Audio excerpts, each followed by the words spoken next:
বন্ধুরা, আমি RP daily blog থেকে একটা পটলের একটা ইউনিক রেসিপি নিয়ে চলে এসেছি।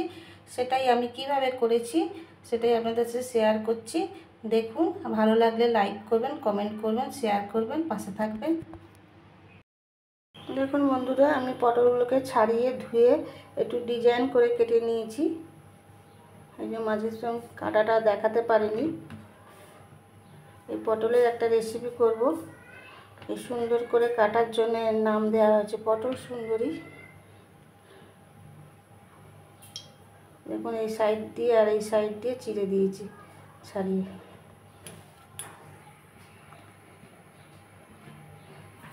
আমি এদিকে কড়াইয়ে তেল বসিয়ে দিয়েছি। তা পটলটা ভাজবো। পটলটা ভাজার আগে আমি কিছু জিনিস ভাজবো, সেটা মিক্সি করব, সেটাই আগে আপনাদের সাথে শেয়ার করছি। তেলটা আমার গরম হয়ে গেছে। আমি এবার এর মধ্যে রসুনটা দেবো,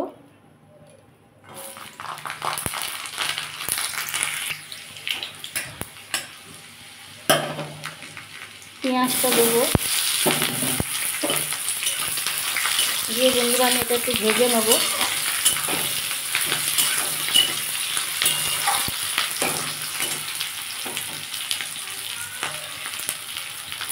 টমেটোটাও দিয়ে দেবো। এই রেসিপিটা বন্ধুরা ভাত, রুটি, পরোটা যার সাথেই খাবেন না, কিন্তু খুবই খেতে ভালো লাগে, খুবই ভালো লাগে খেতে। এরকম একটা রেসিপি থাকলে ভাতের সাথে তো আর কিছু লাগবেই না। আমি এটাকে একটু লাল লাল করে ভেজে নেব।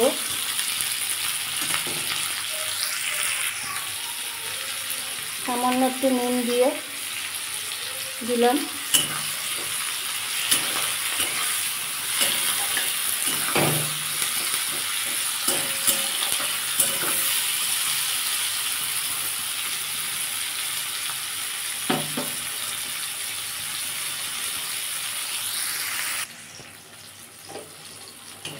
দেখুন বন্ধুরা, আমার পেঁয়াজ, রসুন, টমেটো সবই ভাজা হয়ে গেছে।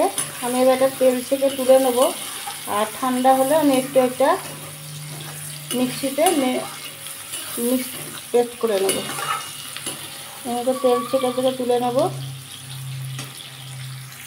দেখুন বন্ধুরা, আমি তেল থেকে তুলে নিয়েছি। এটা একটু ঠান্ডা হোক, তারপরে আমি এটা পেস্ট করব। আর এদিকে কড়ায় আমি আর একটু তেল দিয়ে দিয়েছি পটলটা ভাজার জন্য। তেলটা একটু গরম হোক। তেলটা আমার গরম হয়ে গেছে। আমি এবার পটলগুলো এটা দিয়ে ভেজে নেব।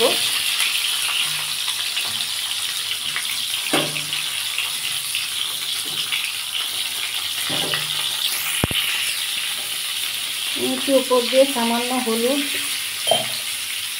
আর সামান্য নুন দিয়ে পটলগুলোকে আমি ভালো করে ভেজে নেব।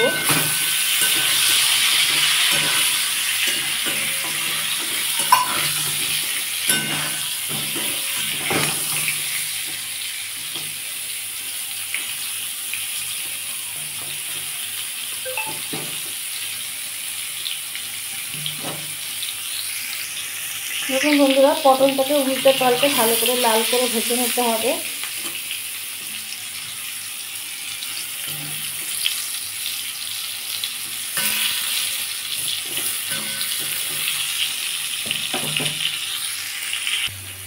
দেখুন বন্ধুরা, আমার পটলগুলো ভাজা হয়ে গেছে। আমি এবার পটলগুলো তুলে নেব।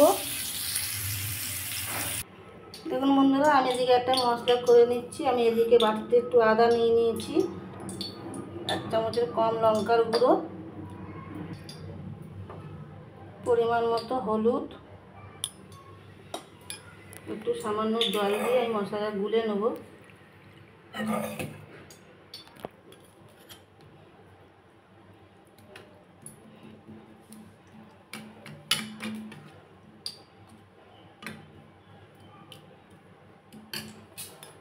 আমি কড়াটা একটু পরিষ্কার করে আবার কড়াই একটু তেল দিয়েছি। তেলটা গরমও হয়ে গেছে। আমি একটা শুকনো লঙ্কা ফোড়ন দিয়ে দিলাম।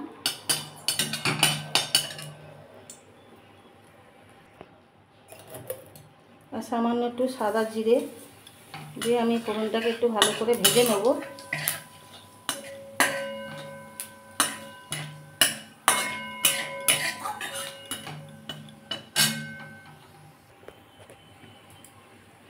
যে মশলাটা গুলেছিলাম সেটা আমি এবার দিয়ে দেবো।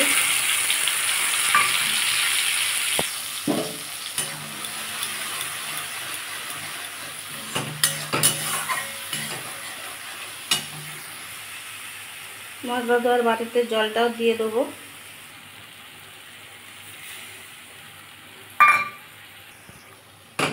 দিয়ে আমি এটা একটু ভালো করে কষিয়ে নেব।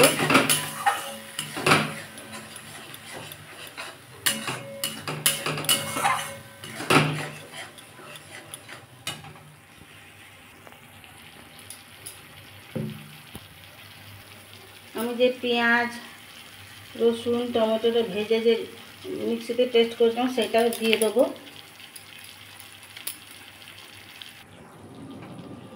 দিয়ে বন্ধুরা এটা আমি ভালো করে এবার কষে নেবো। একটু গ্যাসের ফ্লেমটা বাড়ালাম।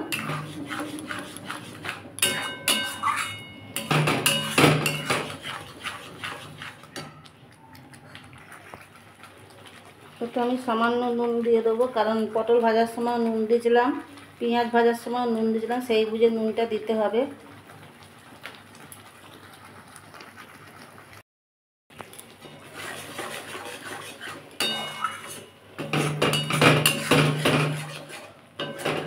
দেখুন বন্ধুরা এটা কষা হয়ে এসছে।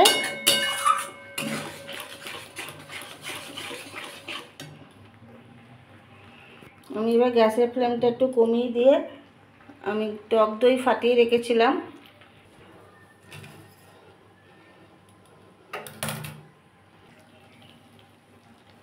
এই টক দইটা দিয়ে দেবো।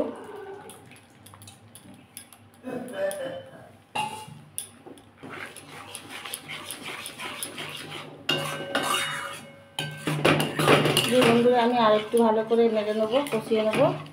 আর একটু চিনি দেবো। টক দই দিয়েছি তো স্বাদের ব্যালেন্সটা করার জন্য একটু চিনি দিলাম।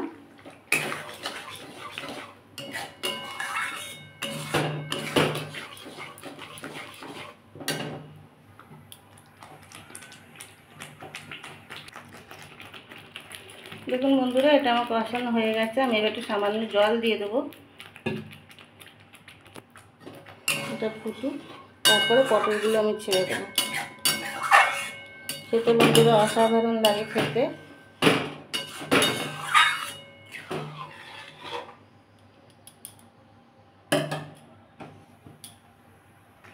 দেখুন বন্ধুরা এটা আমার ফুটে গেছে।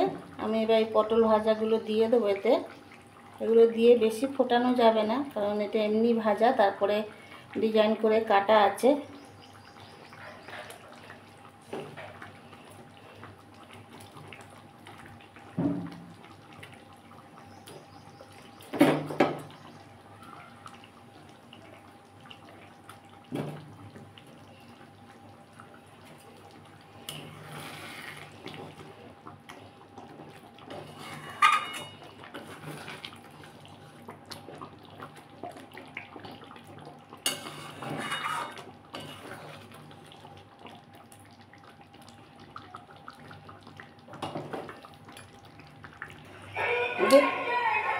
দেখুন বন্ধুরা আমার রেসিপিটা একদম পুরো রেডি হয়ে গেছে। এবার আমি উপর দিয়ে একটু গরম মশলা দিয়ে দেবো, দিয়ে আলতো করে একটু নাড়িয়ে দেবো, তাহলেই আমার রেডি হয়ে যাবে ইউনিক পটল সুন্দরী রেসিপি। খেতে বন্ধুরা অসাধারণ লাগে, সত্যি কথা বলছি। ভাত রুটি ভাতের সাথে তো আর কিছুই লাগবে না। দেখুন বন্ধুরা আমার পটলের এই রেসিপিটা রেডি হয়ে গেছে। কোনো নতুন বন্ধুর যদি রেসিপিটা ভালো লেগে থাকে তাহলে চ্যানেলটা সাবস্ক্রাইব করে পাশে থাকবেন। আর পুনর বন্ধুরা যেন অনেকক্ষণ ধৈর্য ধরে আমার ভিডিওটা দেখেন, তাদের অনেক অনেক ভালোবাসা জানিয়ে আমার রেসিপির ভিডিওটা এখানেই শেষ করলাম। Tata bye.